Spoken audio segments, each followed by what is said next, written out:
at least a year. We would meet once a week. We just got to hang out and talk about life and share whatever was going on. And it was amazing. We had such a good time. And then we remember when people would sit in our spot, we would get a little mad because it was ours and they didn't know, but it was. Yes. Everybody. I loved known. that. Yeah. That was so amazing. It was fun. And then I went back to work and ruined everything, right? Yeah, well, yeah. Please just hold your breath. Every door looks better when you keep it closed. Keep your head down and don't watch your step. No point in even trying, now just let it go. Maybe they will write the same for me. Maybe this was really just a dream. Don't wanna take that risk and try to see. A 9 to 5 will bring security, I'm sure, but I can guarantee you that's no way to live. Way to live. Promise that's no way to live. Way to live. Hey guys, welcome back to another episode of Prodigal Peas in a Pod. I'm Denise Acosta. And I'm Brooke Ackerman.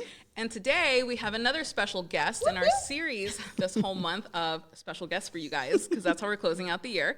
And today we have Kathy Bales, who is new to me.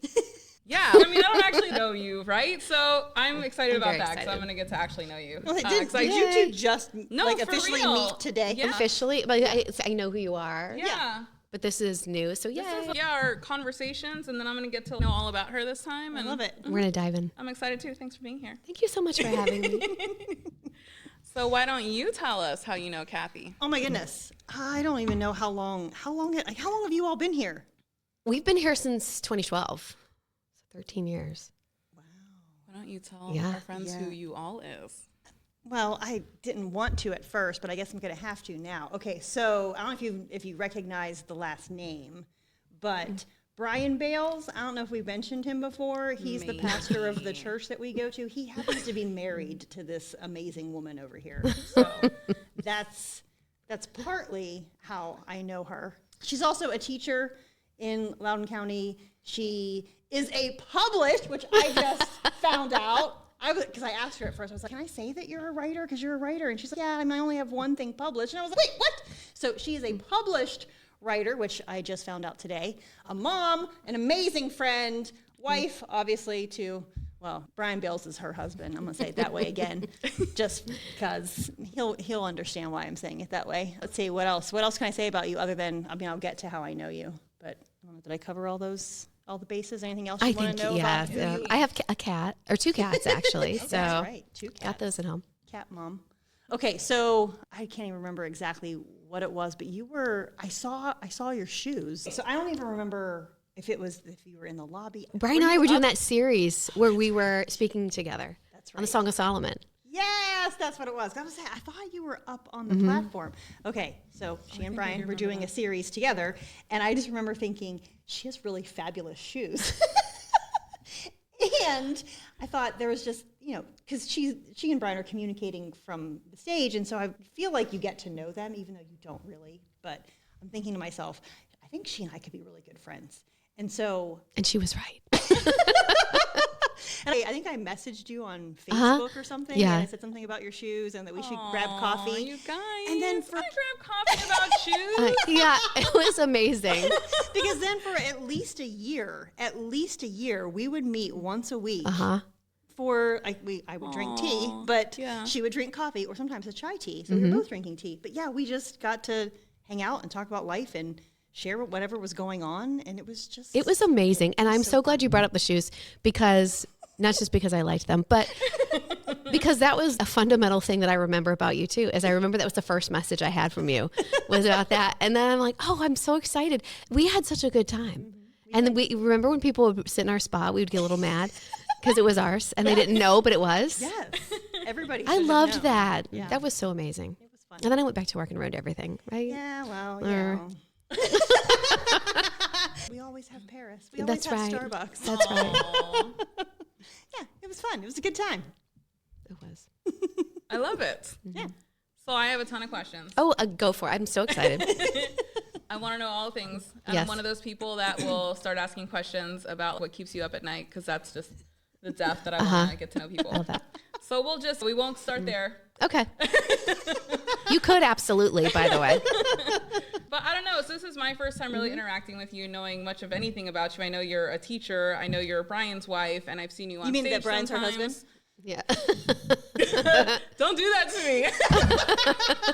So we talk about a lot of different things here, right? People's callings, walking in faith, and your struggles and challenges, funny moments, awkward moments, whatever have you. So can you start off with sharing your relationship with Christ? Has that always been a thing? Were you just born into it? When did it become yours? So I grew up in the church, and I think that I had sort of that flannel board faith where you knew the story, but there was not a ton of depth to it. But you knew it, and this is what you did because this is what your family did.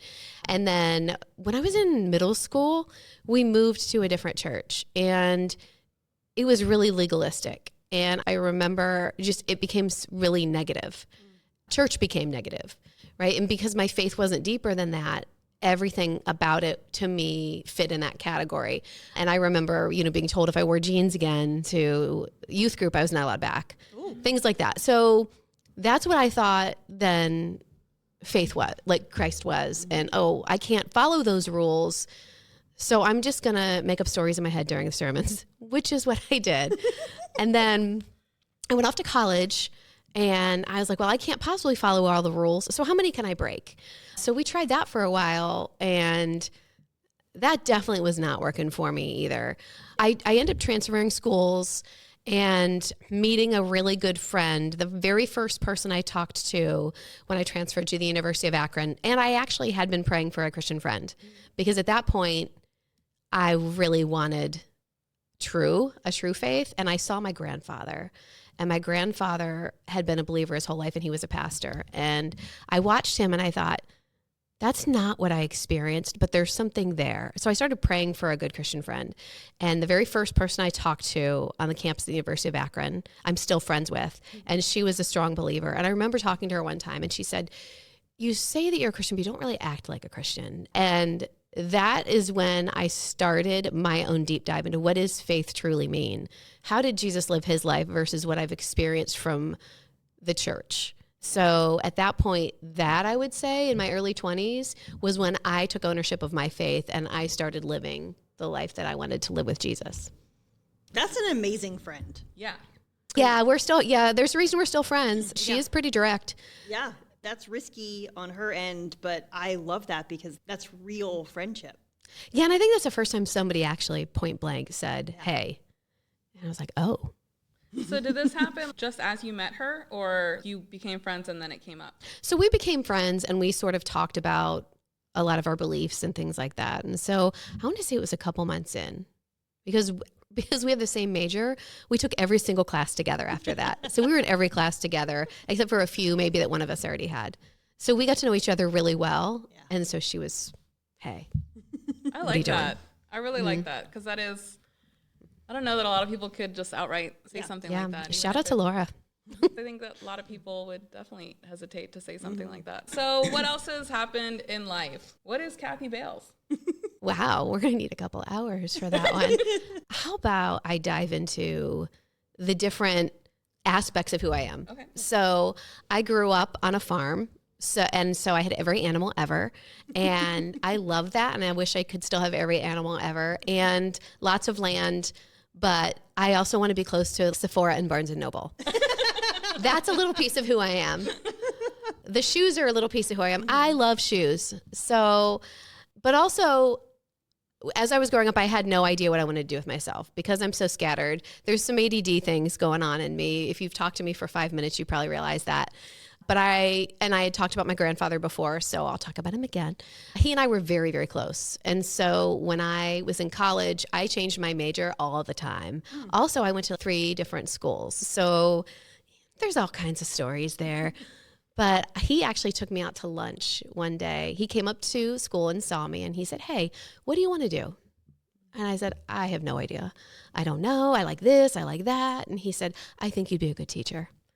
And I think he thought elementary, but he said, I think you'd be a really good teacher, and I think you should think about it. And I was so thankful for somebody who could speak into my life. Again, these people speaking into my life has been big. But I think from that moment, I said, that's it. That's what I want to do. Again, my dad said, you're going to teach kindergarten, right? And I said, no, I'm teaching high school. And then he said, which is also insight into me about, also doing my thing with people telling me I'm doing one thing and I'm doing the other. He said, you're going to work at a really good school. So one that's not scary. And so I got a job at an alternative school. So the kids were either going to jail or coming out of jail. And that was my first job. And I loved every second of it.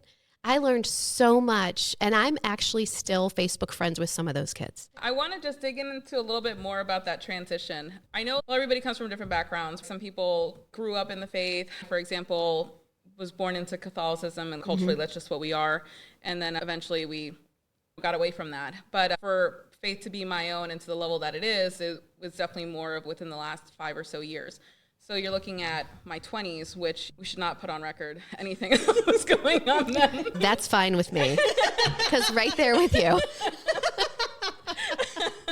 But you see all these things and how a lot of people are living and how it's the norm and it's fine and it's cool and it's not a big deal.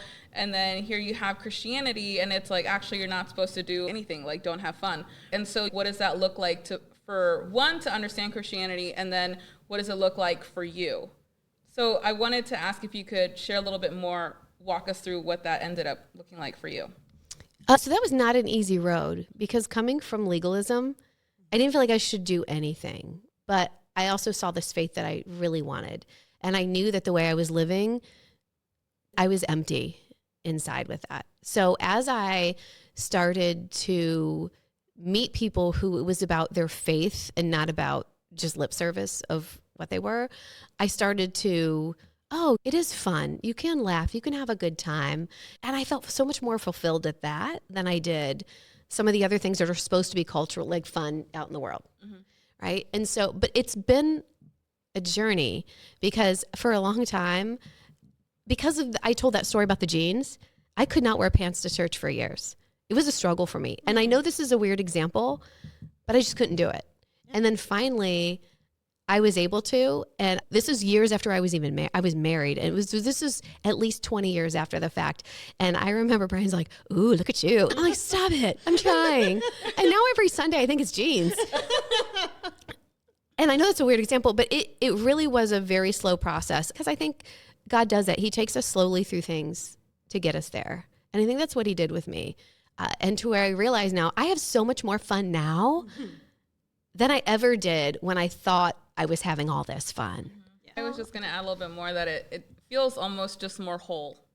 Right? Yeah. Like the kind of fun that probably similar stuff we were doing, I don't know, but it was very temporary. Uh-huh. And there was no depth to that happiness. Yeah. Versus now where absolutely it encompasses all. Well, and I think just feeling joy inside Yeah. just gives you joy in life, and then you can have more fun. What has been some of the challenges that you've come across? You're a teacher, right? So what do you, as a teacher perspective, and then just as students that you work with? All right. There's challenges with everything, right? That's true. I think at work, yes, students are challenging, but they're also in an age that is challenging. Right? I mean, they're going through so much. So you always have to keep the perspective in mind, where they are, their mindset. What was I like when I was that age? And, I'm thankful that I didn't have access to all the things that they do that impact their brains as well. So I have to keep all that in mind, and then remember that I'm the adult and that I need to meet them where they are and not judge where they are, but meet them where they are. And this job is not about me. It's about trying to help them in the places where they are. And hopefully, even if it's not history they'll learn, maybe they'll learn something about themselves or about being a good person or about moving forward in life. And I would love if they would see Jesus through me, because that is really one of my ultimate goals, is to just shine that light. And it's really cool when I go to FCA at school and you see your students and they're like, hey, you can see their eyes just light up like, oh yes, there's people here who are believers too. Yeah. So I think school is always challenging. I'm not good at meetings or paperwork. And those are the big challenges for me. Interactions with people is what I love. So I think those are the challenges there at work.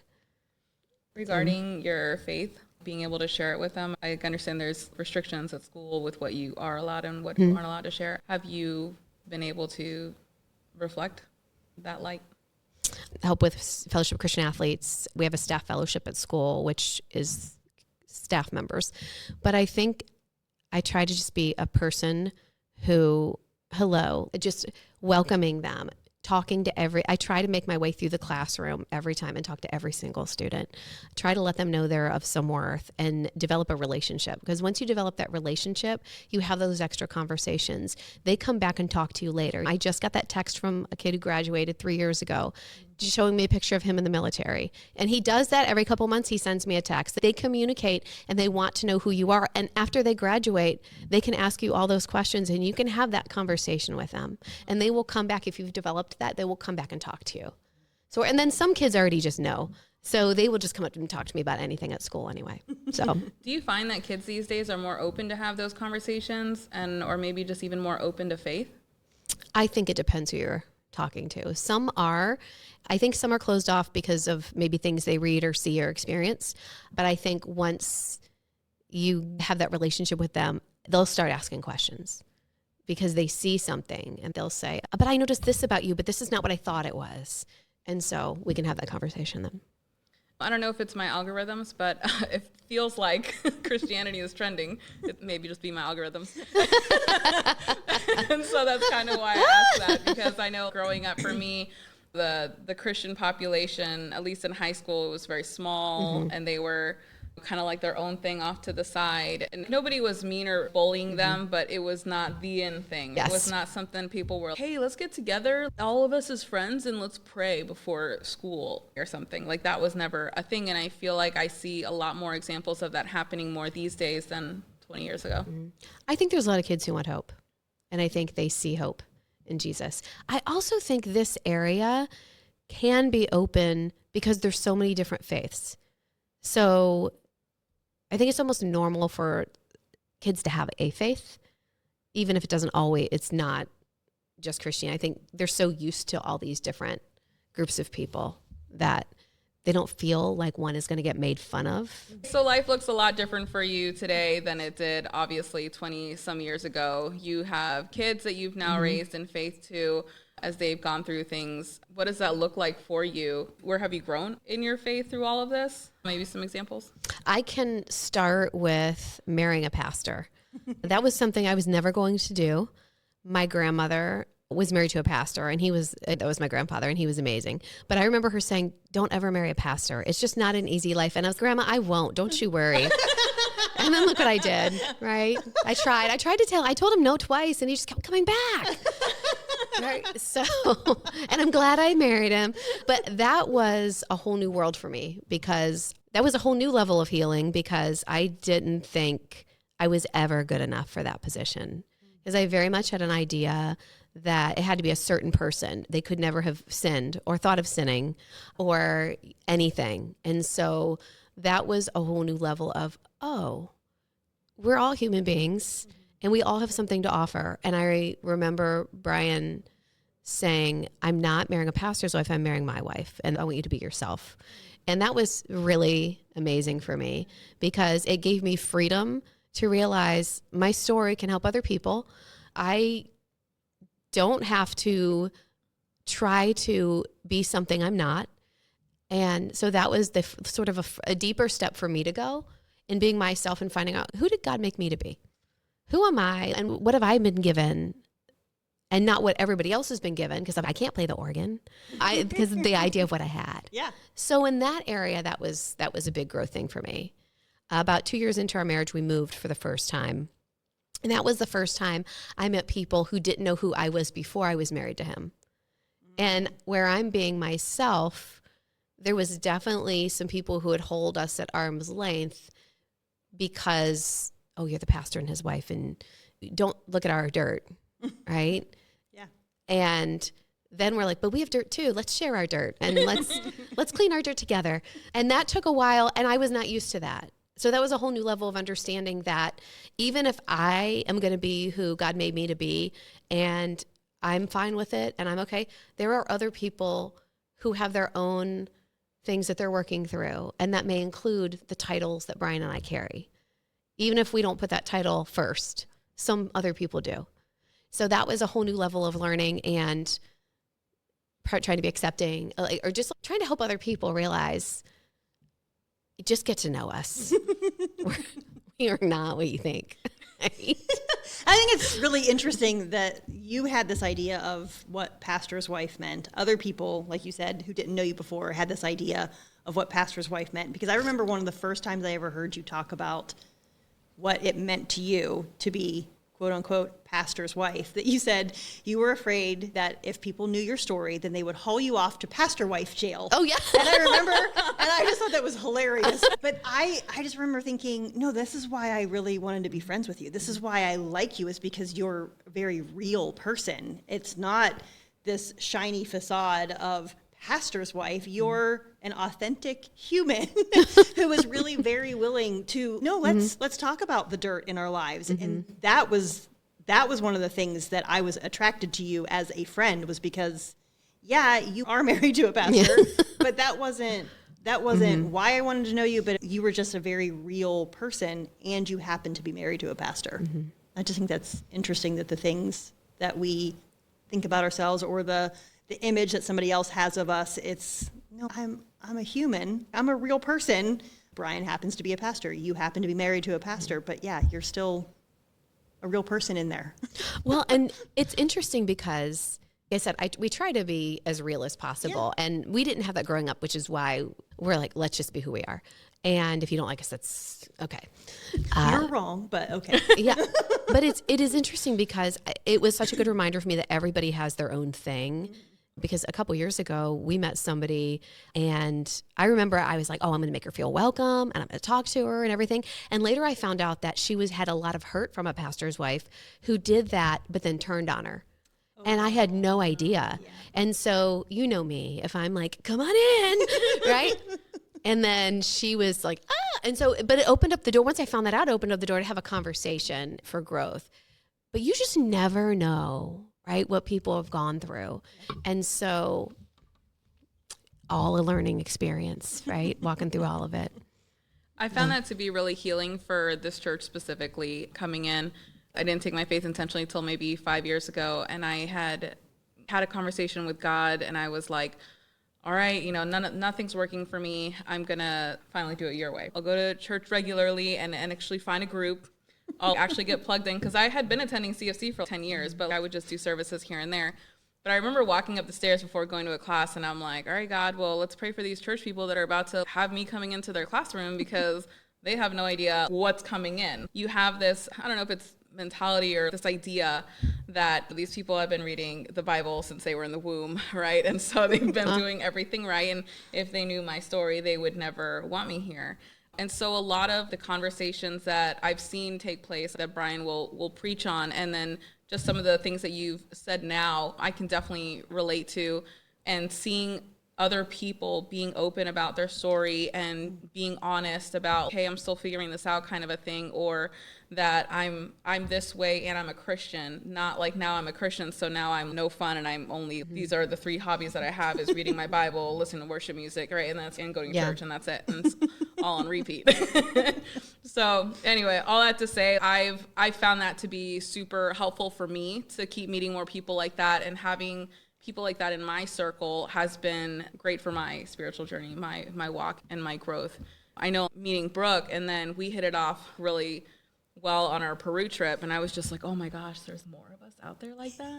What? That's amazing. And we can call ourselves Christians. Imagine how many of us are out there, but we all had the same thing, like, oh, if they only knew, maybe I shouldn't do this. I'm not going to. All of us have done the same thing, and then we're all afraid. Imagine how many more of us would be here. Mm-hmm. Yeah. Yeah. Open up, guys. Come on. Go to your groups and be like, this is me. Imagine the party we will have. Yeah.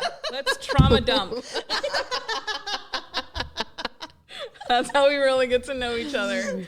Because there was the stigma, I don't know what else to call it, around being pastor's wife. Have your kids experienced anything with PK, being a preacher's kid?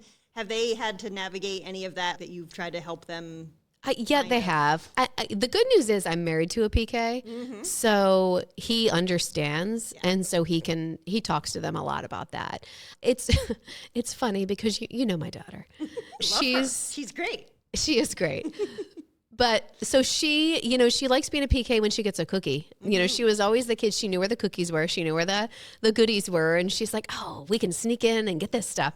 So she loved that part of it. But I think they've had moments, I think because they've grown up here, people are used to them and everything. But I think they've had moments of you know, maybe we want to hide from dad a little bit because of the attention. And he is so intentional about asking permission for stories, and he's tried to be really respectful. And I think because he was a PK, that's just helped tremendously. He's spoken a lot into that. So Nice. yeah, they've been mostly lucky on that end. What are the things that bring you life? What do you like doing? I like spending time with people that I can be myself around, which I try to do anyway, but I love just laughter and being with people and then my family. I love being with my family. I love to sit there and read a book. I love time to just read. That makes me happy. I like walks.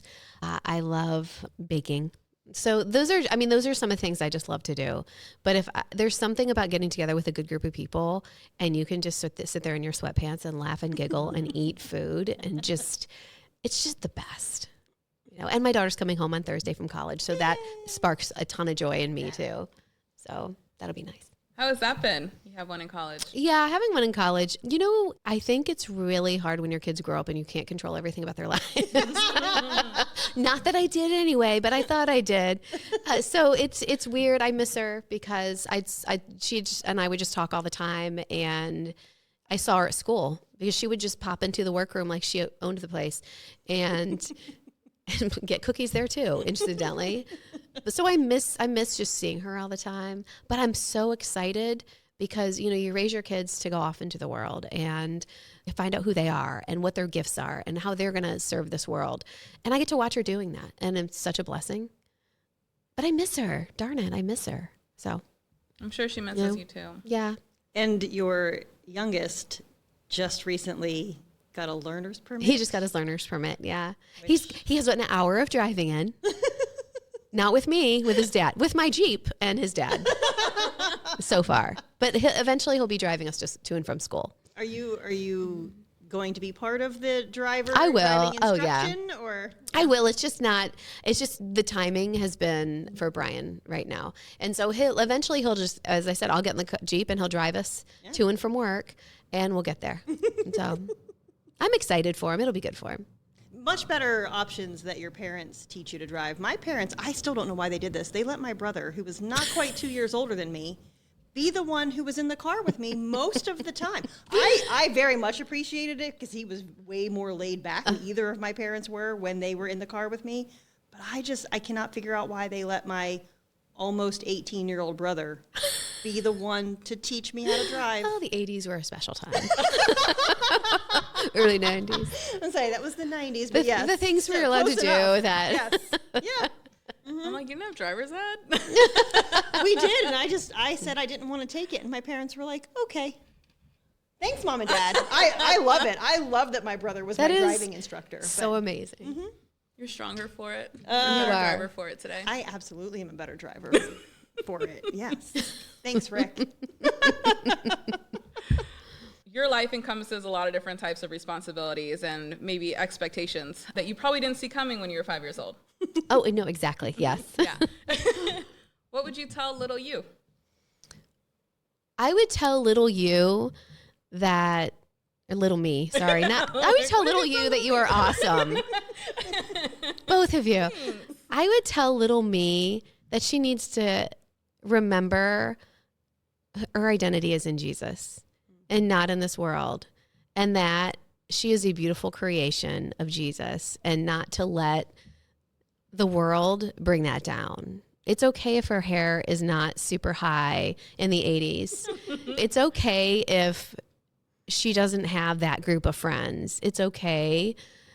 And that she needs to love who she is, even if she doesn't have the gifts of other people that she thinks are better than her own.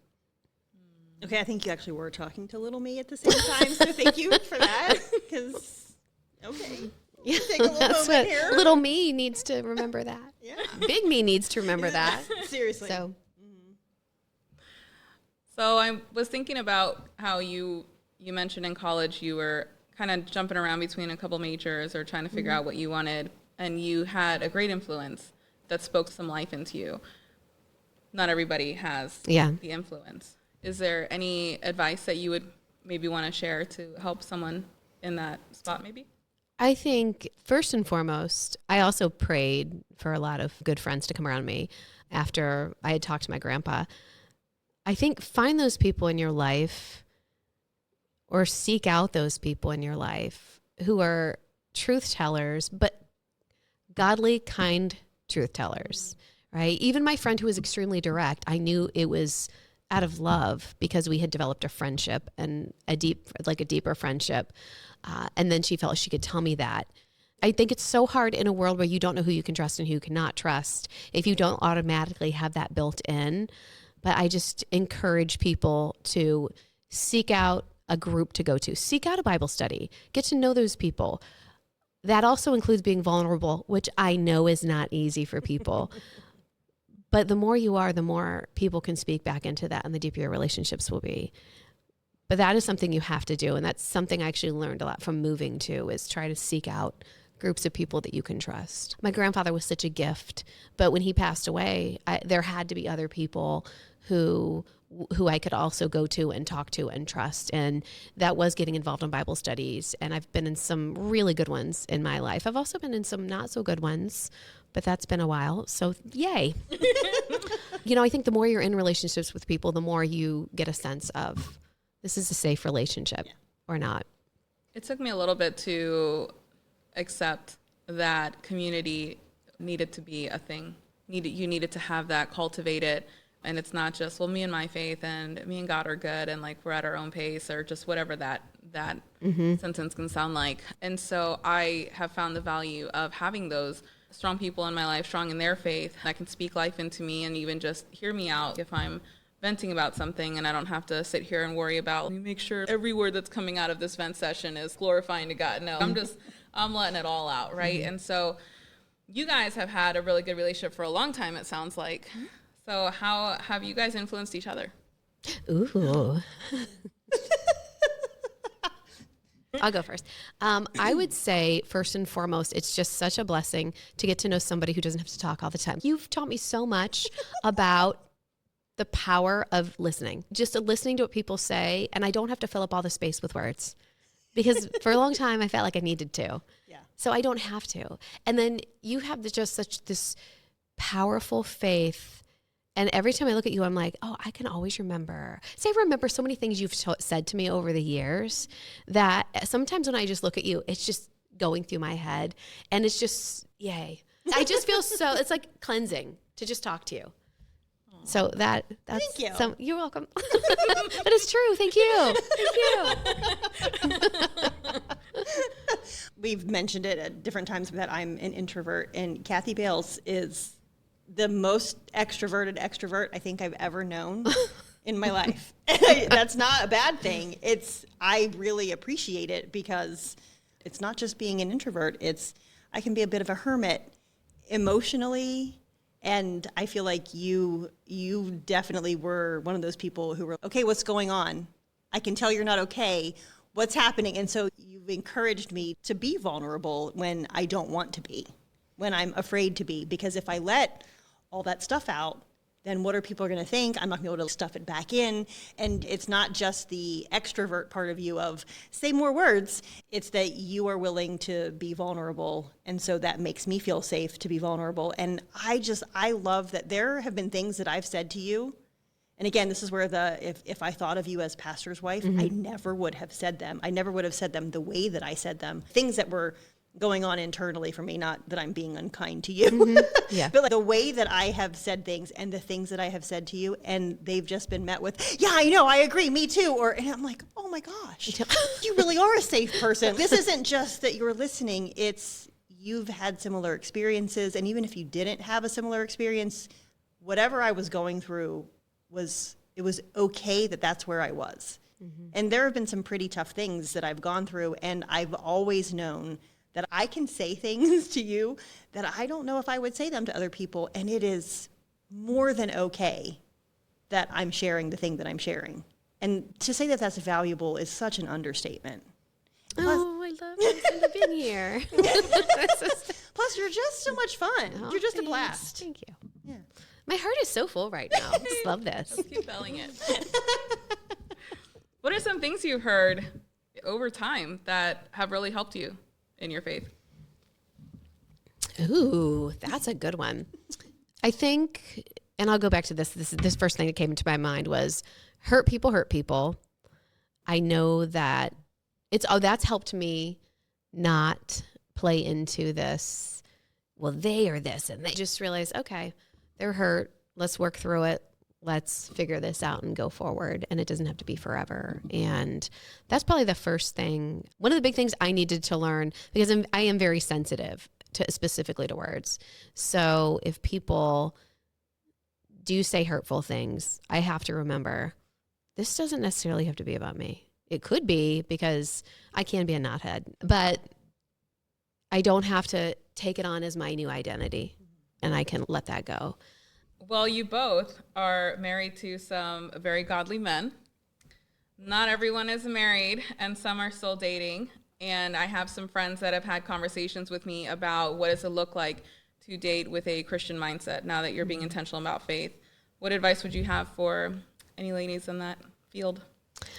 I think first and foremost, somebody can say they're a Christian, but get to know them, because you can't make assumptions. I did not go into the relationship thinking I was going to marry a pastor, as I've said before.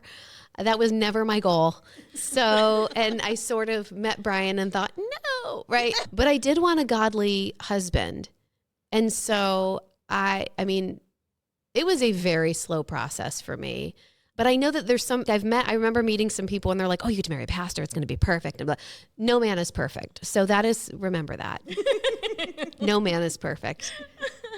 Godly, you definitely want a godly, amazing man. But even they are not perfect. They will get on your nerves at some time, and they will breathe wrong. Even if they're trying not to, they will. They will breathe wrong.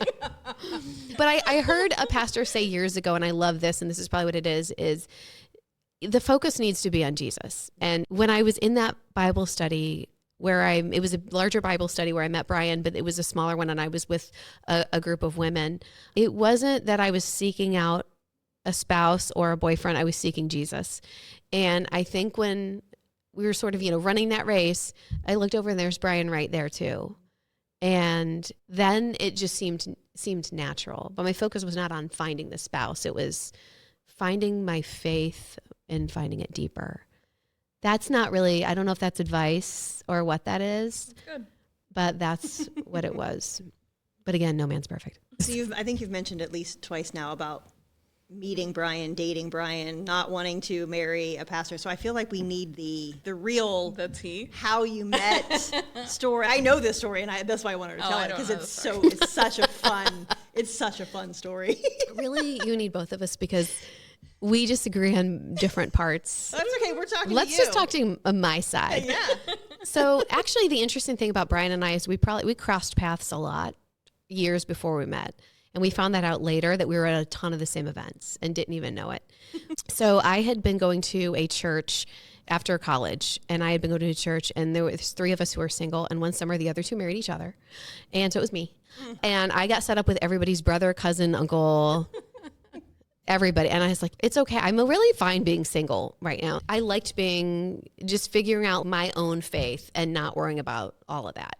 But then one of my friends said, why don't you try going to this other church? It's in Akron. It's a lot bigger. So we started going to this singles group, and it was sort of everybody, you're focusing on your faith. You're just all happen to be in the same situation at that time. And I was going to this. I was going to the larger group that we had on a Tuesday night, and then we had a smaller Bible study as well. And it happened to be led by a director named Brian Bales. And so I met him. I happened to talk to him here and there. And then we had longer conversations at different points. He was dating somebody, and I remember sitting behind them in church like, oh, what a cute couple. They're going to be such a cute pastor and his wife someday. Look how adorable. And then they broke up. But he and I had gotten to know each other. We were friends. He said, if you're really serious about being involved, maybe stick around for 6 months before you date anybody. And I was like, oh, that's a good advice. And so... Little did you know he had ulterior motives. I'm kidding. I don't think he did then, but maybe. So I eventually did start dating somebody. But then at that point, Brian and I were hanging out in the same group. And so we had a group of people, we were getting to know each other. And then I was dating someone for a while. And you can see my commitment level is really strong because I knew he was going to leave for the Peace Corps. so that was like, this is super convenient right now because he's going to leave. So he left. And then, Brian and I were still friends. And I remember the last thing that guy said to Brian was, can you take care of Kathy while I'm gone? And which I know is funny. So Brian said, indeed I can. No problem. Yeah, about a month later, he asked if I wanted to go out. And I said, no. I said, I just need, I really like to have space in between dating people. I want to sort of that I'm dating for the right reason and just my focus needs to be on Jesus. And so he said, that's fine. He said, whatever. So he asked me a couple months later, he asked me out again. And I said, no again. And then he was going on a missions trip. And I think I switched part of that around. But anyway, it doesn't matter. So he was going on a missions trip. And when he was coming back from the missions trip, I happened to be at the airport. Now, there was a huge group of people going on this missions trip. And that at that point, you could meet people at the gate. Mm-hmm. So I was like, oh, we will have signs. We'll meet everybody at the gate. Well, right as Brian's coming off the ramp, one of the guys is like, hey, do you want to meet Brian's parents? I'm like, sure. So I'm talking to his parents as he's coming off this ramp from a 2-week mission trip. So he's thinking, well, maybe she does like me. And that's actually the second time I said no, was after that. Sorry. So I mixed that up. So then he said, okay, he goes, I need space from you. I just can't hang around with you all the time. I don't want to be that guy who's like, she's really cute and I like her if we're just going to be friends. And I said, okay, thinking, whatever, we're still going to be friends. It's not that big of a deal. But he stopped talking to me. Mm. And he said he claims it was not a game, but yet it worked. So he stopped talking to me for like 2 weeks, nothing. And this is the guy that I had become such good friends with that I told him everything. I wanted his advice. I respected him, right? And I remember I was so mad. And I remember talking to my roommate and she said, why don't you like him? You tell him everything. You respect him. Why aren't you dating this guy? And I was like, no, it's Brian. No. So I saw him at church one day and I said, are you mad at me? And he said, no. And I said, why aren't you talking to me anymore? And he said, what are you doing today? And I said, I'm just going to go home and grade papers. I don't want to do anything. And he said, okay. He claims he was inviting me over. No, sir. I don't think he was. He said he was inviting me over, but I found out later that he had all these people over to watch. The Cleveland Indians at the time were in the postseason and they were watching that. And I 100% love my Cleveland teams. So I would have been there, but I didn't know. And then after the fact, I get a call from our friend Lee who said, where were you? All these girls were over and you weren't there. And I was like, what? And all I could picture was Brian flirting with all these women, which is really funny.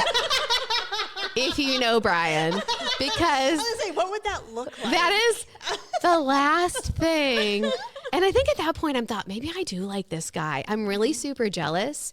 And so I can't believe I'm sharing this part. So the next day I call and leave him a message and do you still have my Prince CD? Because I want it back.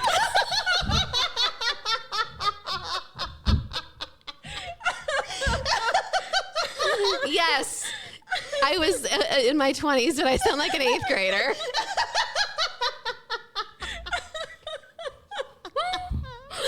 And so he said, okay, I'll bring it at Bible study. And so after Bible study, I said, do you have my Prince CD? And he said, no, I forgot it, which I thought that was a ploy, but no, the man loses his car keys every day. So that is actually real. So he said, why don't you just stop over and get it from my house? And so I stopped over. Convenient. I know. So I stopped over and I said, why didn't you invite me over to your little shindig the other night? Which I can't believe now I look at that. I'm like, what? How conceited of me. Anyway, so many things wrong with me then, right? But then he said, you said you wanted to go home and grade papers and get stuff done.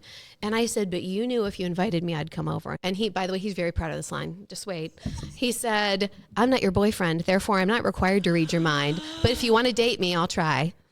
And so we started started dating at that moment. How can you not? All right. All right. Brian Bales got game. Yeah, he's very proud of that line still. So yeah, that's how that's how we started dating. So ask for your Prince CDs back, you guys. It was like a greatest hits. It was a really good one. It was a great album. That's funny. Told you. So I was like, Yeah. I wanted to share the story. Yeah. What about you, Brooke? What? What dating advice would you have? Oh gosh, it's been such a long time since I was dating someone. Not that it's been recent for you. Yeah, I know. Yeah, it's been fun. I think what Kathy said is really, really good, that if you're focused on your relationship with Jesus and you're making sure that you are the healthiest version of yourself, making sure that your mental and emotional health are as good as they can be at the time, because it's always a journey, then I feel like you're going to draw people to you that are your people. And if one of them happens to be an attractive man for this young woman, whoever she is that's looking, then, you know, all the better. But I feel like They may not be young. I don't think you're old, Denise. I wasn't. Oh, yes. Yes, you are. I'm in my prime. Thank you very much. That's what I'm saying. No. I'm not saying you're old. But I feel like if you like you, then you are going to be the most authentic that you can be in every situation and in every relationship. And so if you are 100% you, then the people who are going to be in your circle, that naturally draws that out in them too. And so that's going to be a much better way to determine who your people are, rather than trying to put your best foot forward and present whatever you think this other person would be most attracted to. But if you are you from the get-go and you are always 100% you, then you're going to have a better shot at finding your people, whether it's friends or a romantic relationship. Because no one is youer than you. Yes. Yes, but also the last thing you want to do is present something that's not you, and then you get in a relationship and they find out the real you, and then that's not who they thought they were with, and then you feel worse about you because you're like, oh, I'm not enough, right? Yeah, pretending to be anything Yes. other than who you are it's not going to go well for No, anybody. never. I like the point that you made. You have to like you, right? Who you are and where you're at. I've had many conversations where people's identity it's in that. Like, I need to find this person. Like, that would just complete life or who I am. There are a lot out there that are young Christian girls that are, I'm here and I'm hopping to different Bible studies to meet a man, and I need to find my Christian husband, and then we can start being our Christian family and living this really sweet Christian life. You know, that's a thing. That's a thing. Yeah. I've seen it. Yes, I've seen it too. This is the thing. If you are not content where you are and you found your focus in Jesus where you are, a man's not going to fill that. Yep. A man can't fill that. And that's a lot of pressure to put on a man to fill that. Yeah. That's not his job. So I think that you can create whatever glossy picture you want. It's not the authentic picture if that's what you're trying to create. So like you said, you have to be you, and just don't settle for less than that. People, don't settle. Yeah, the feeling anybody is better than nobody. I get it. It's when you want to be in a relationship, it's hard to not then be in a relationship. But getting into a relationship with somebody who is less than what you actually want, and quite frankly, less than you deserve. If I could somehow make people understand that, I would, for one, be a gazillionaire, because I would be writing all the books and doing all the conferences. But like you said, settling it's not kind to you, and it's not kind to that person, because if your idea of the person that you're married to is this is who I've settled for, that's not something that anybody is ever going to want to know that that's how you feel about them. And so this idea of being in this relationship with this person is better than nothing, I think we need to invite God into that conversation about what is it that I'm believing about me? What am I believing about you, God, that something, even though it's not what I want, is better than nothing? And that's a hard place to be. And it's okay. It's way more than okay to want to be in a relationship with somebody. God designed us for connection and relationship. And so it's okay that that's what you want, but make sure it's what you actually want and what God has for you. Yeah, and relationships are hard enough when you feel like this is the person God has put you with, right? The person that Brian and I could not be any more different if we tried. There's times he says something and I completely take it a different way, and he's like, I don't even know how you got that. Same, and I do the same to him. It is difficult enough in a relationship where you're both invested and you both feel like this is who we are supposed to be with and our focus is on Jesus. So I cannot even imagine trying to go for the Hallmark picture. Right. But not the reality, and then trying to deal with that. Yeah. You said that if you could figure that out, you would have this book and make all I heard was book, right? And it just reminded me that, didn't we say that you were a publisher? Published author. So Published author? Sorry. I love to write stories. I like fiction. I like to read nonfiction, but I like to write fiction. Interesting. It's just, oh, look at me. Look at me. It's a short story. It was for a short story contest for the library that I wrote. And so it is published in Loudoun County Libraries in the little collection. But I do have books at home. I really do need to try to get them published. I know. I need to try. Every once in a while I go back to them and I read them for my own enjoyment. I say, how many do you have? Because I only read 6. one. I know. Can I read them? Because the one that I did read was fantastic. I loved it. I know I need to do something with. Yes, you can read the other ones. Actually, the other ones I'm trying to go back and do something with as well, because I like to go back and read them. I'll share them with you so you can read them, see what you think. Okay. Thanks. Fun. I like that. I'm a published author. I wrote something. I think my first time I got something published, it was about 20 years ago. And it was just like one of those. Well, hang on. It was like this publishing company that was just whoever wants to submit stuff, and then we'll put it in a book and print it, and then you can buy your book. So it was, I mean, I am technically a published author. Yay! But it was one of those things. Anyway, that's cool that you write. How long have you been writing? Since my kids were born. Yeah? Mm-hmm. Do you write about them? No, not really. I put some stories in the stories that I wrote. I've put some real stories that have happened to me or friends or my kids in there. And every once in a while I name characters after people I know, last names or nicknames or things like that. But yeah, I haven't had a news story in a long time. It's just sort of, I feel like I could edit these stories in forever.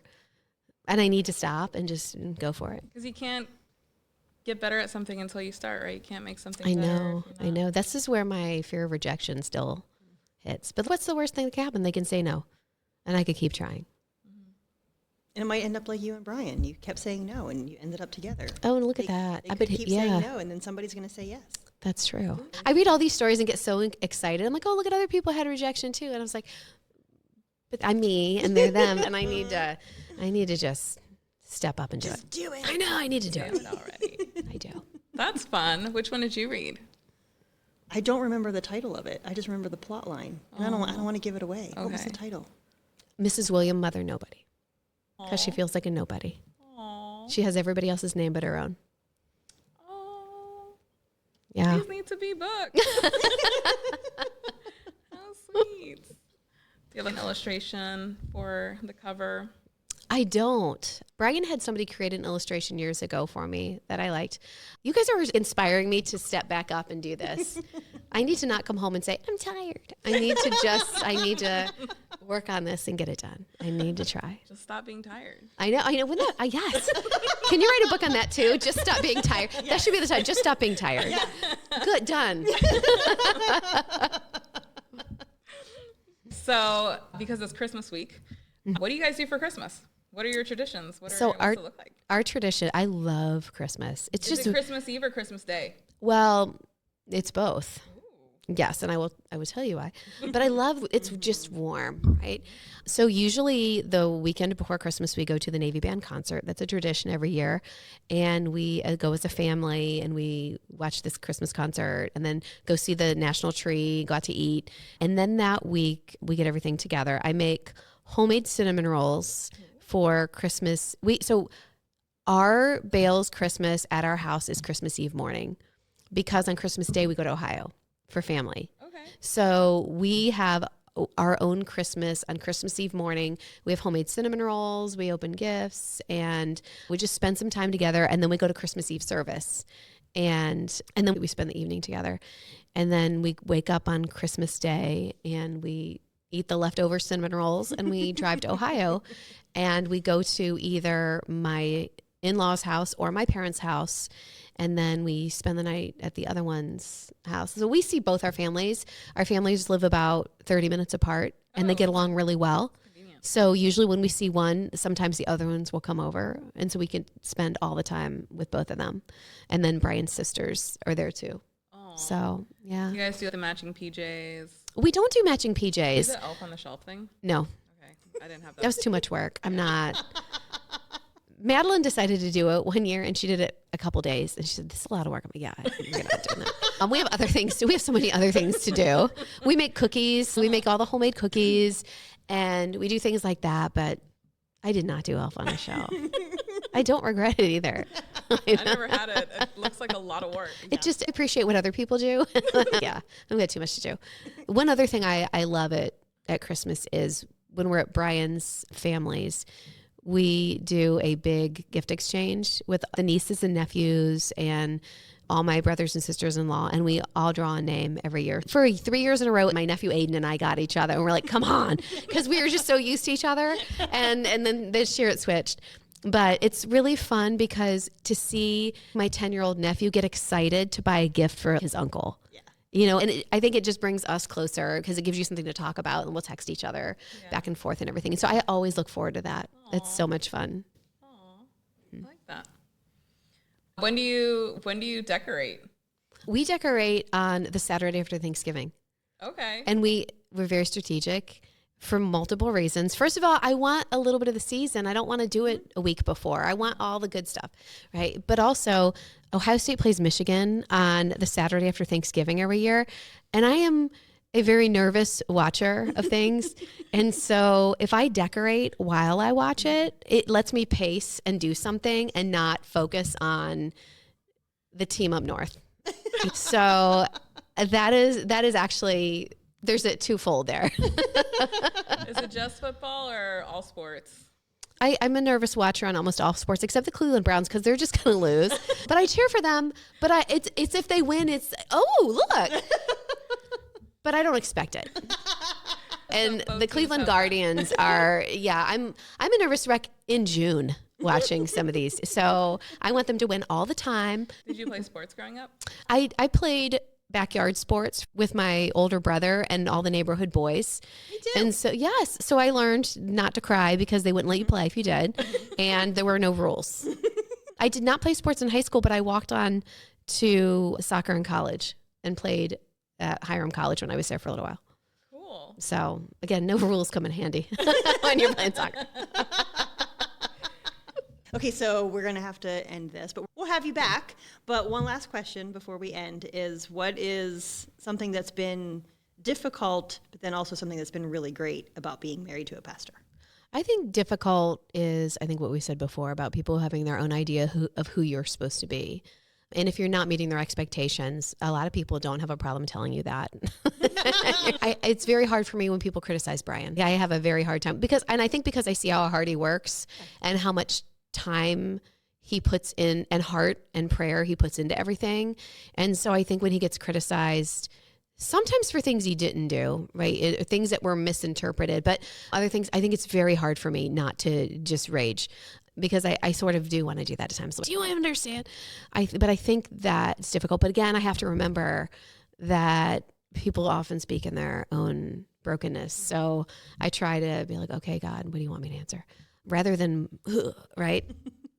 A blessing is just people have been lovely. People can be so kind and in so many different ways of just being supportive of when you feel like you've been torn down, other people just come around you and say, I've been praying for you. You know, and the amount of people who say we've prayed for you is just, I am so thankful for that every time I hear it. It's just so, I'm so thankful. And getting to know people and their stories and them sharing their stories and then when they say, I so appreciate you guys, or God spoke through Brian on this. It's so encouraging. It's so hard to put into words, but it's so great. And one of my favorite things at church is when we take communion.